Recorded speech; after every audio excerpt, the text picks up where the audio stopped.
আসসালামু আলাইকুম। আজকে যে বিষয়টি নিয়ে আলোচনা করব সেটি হচ্ছে কেস অ্যান্ড অ্যাপোজিশনস। এটা হচ্ছে আমাদের 7 নম্বর বিষয়। নাউন এর সঙ্গে বাক্যের অন্য অর্ড এর সম্পর্ককে নাউনের কেস বা কারক বলে। আমরা কি বুঝলাম?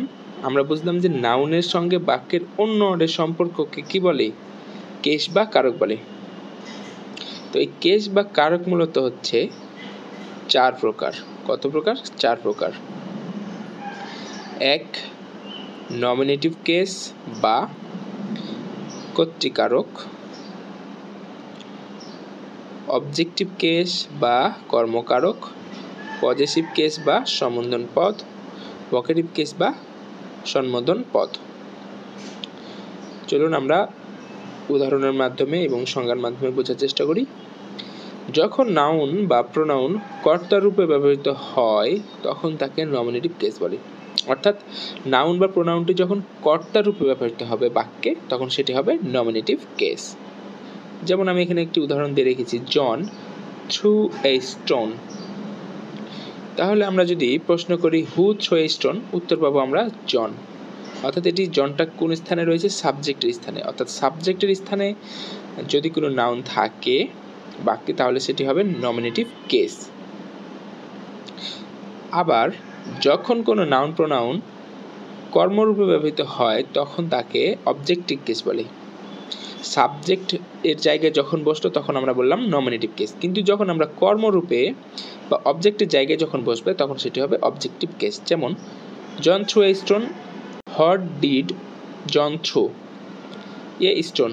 এই যে এই স্টোন অবজেক্টের জায়গায় বসেছে, এটা হচ্ছে অবজেক্টিভ কেস।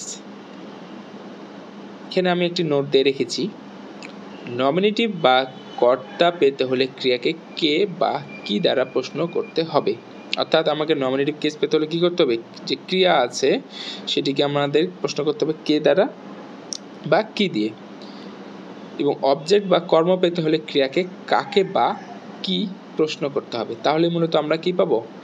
অবজেক্টিভ এবং নমিনেটিভ কেস পেয়ে যাব। তাহলে আমরা কি পাবো? অবজেক্টিভ বা নমিনেটিভ কেস। সাধারণত নমিনেটিভ কেস ক্রিয়ার পূর্বে এবং অবজেক্টিভ কেস ক্রিয়ার পরে বসে। এটা খুব গুরুত্বপূর্ণ। লক্ষ্য করুন যে নমিনেটিভ যে কেসটা রয়েছে সেটি কি ক্রিয়ার পূর্বে বসে। ক্রিয়ার পূর্বে কোথায় বসবে? ক্রিয়ার পূর্বে বসবে। এবং অবজেক্টিভ যে কেস রয়েছে সেটি কিন্তু ক্রিয়ার পর বসে। ঠিক আছে। পজেসিভ কেস অধিকার বা কর্তৃত্ব বোঝায়। পজেসিভ কেস কি বোঝায়? অধিকার বোঝাবে কোনো কিছু। যেমন দিস ইজ রহিমস আমব্রেলা। এই যে রহিমস, এখানে কিন্তু একটি অ্যাপোস্ট্রফি দিয়ে এটি লেখা হয়। হ্যাঁ, এই যে রহিমস আমব্রেলা, কার ছাতা? এটা রহিমের ছাতা। এই যে আবার এখানে দেখুন, দিস আর শেক্সপিয়ার্স প্লেস। এই যে কার, এটা অধিকার বোঝাচ্ছে। কার এই লেখাগুলো কার? শেক্সপিয়ারের। The mother's love is a noble thing. এই যে মাদার্স, এটা হচ্ছে মূলত পজিটিভ কেস, কারণ এগুলো দ্বারা কি অধিকার বা কর্তৃত্ব বোঝায়। ভোকেটিভ কেস সম্বোধন পদের দ্বারা সম্বোধন বোঝায়। যেমন come here Sakib, come on boys. দেখুন আমি এখানে একটি নোট দিয়ে রেখেছি, জীবিত প্রাণীর ক্ষেত্রে অ্যাপোস্ট্রফি এস বসে, জড় পদার্থের ক্ষেত্রে অ্যাপোস্ট্রফি এস বসে না। যেমন দ্য বয়েজ হ্যান্ড। এই যে এখানে বালকদের হাত বোঝাচ্ছে, এই জন্য কিন্তু এখানে কি ব্যক্তি বোঝাচ্ছে, এই জন্যে যেহেতু জীবিত প্রাণী বোঝায় এই জন্য এখানে অ্যাপোস্ট্রফি এস বসেছে। একই ক্ষেত্রে এখানে দ্য গার্লস হ্যান্ড, এর জন্য এখানে কি অ্যাপোস্ট্রফি এস বসেছে। কিন্তু যখন আমি বলবো the leg of the chair, কিন্তু এটাই হবে, কিন্তু আমরা চেয়ার্স লেগ এটা কিন্তু আমরা বলতে পারি না অ্যাপোস্ট্রফি দিয়ে, এটা কিন্তু আমরা বলতে পারি না। আমাদের কি বলতে হবে? আমাদের বলতে হবে the leg of the chair. আমরা কিন্তু বলতে পারি না চেয়ার্স লেগ, আমরা বলতে হবে কি? The leg of the chair. এরপরে আসছি আমাদের আরেকটি টপিক, সেটা হচ্ছে অ্যাপোজিশন। এখানে আমি একটি উদাহরণ দিয়ে রেখেছি বিষয়টি বোঝানোর জন্য। বিষয়টি বোঝানোর জন্য আমি এখানে একটি উদাহরণ দিয়ে রেখেছি। Tamim, hour captain, made 50 runs. দেখুন তামিম এবং মেড 50 রানস এটি হচ্ছে মূলত একটি পূর্ণ বাক্য, কিন্তু এই যে তামিম সম্পর্কে দুইটি কমার মাঝে আমি দিয়ে রেখেছি আওয়ার ক্যাপ্টেন। এই আওয়ার ক্যাপ্টেন হচ্ছে এখানে অ্যাপোজিশন।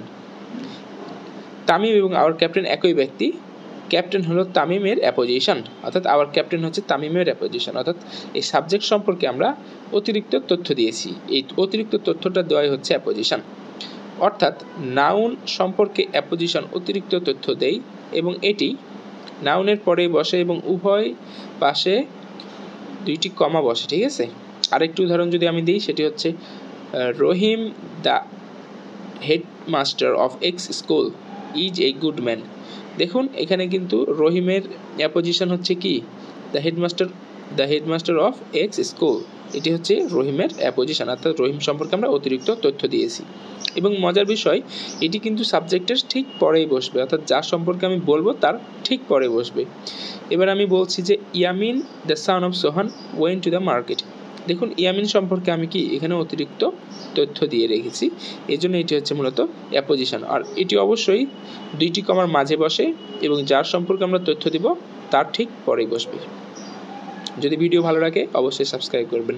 ধন্যবাদ সবাইকে।